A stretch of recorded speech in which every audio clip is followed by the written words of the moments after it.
రాష్ట్రంలో మనం చూసుకున్నట్లయితే 27 నుంచి ఈ నెల 27 నుంచి శాఖాపరమైన పరీక్షలు.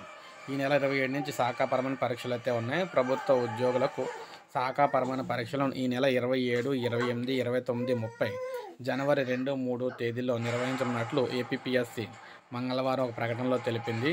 రాష్ట్రంలోని 21 జిల్లా కేంద్రాలతో పాటు దేశ రాజధాని ఢిల్లీలో ఈ పరీక్షలు రాసేందుకు 37,133 మంది ఉద్యోగులు దరఖాస్తు చేశారని పేర్కొంది.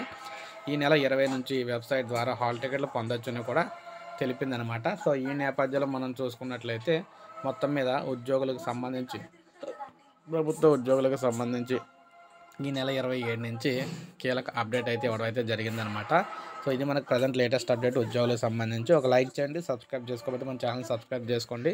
ఉద్యోగ పెన్షనర్లకు సంబంధించి ఎప్పటికప్పుడు లేటెస్ట్ అప్డేట్స్ అన్నీ కూడా మీకు వీడియో రూపంలో అందిస్తూ ఉంటాను. ఎందుకంటే ఉద్యోగ పెన్షనర్లకు సంబంధించి వివరాలు అందించే ఏకైక ఛానల్ అనమాట మనది.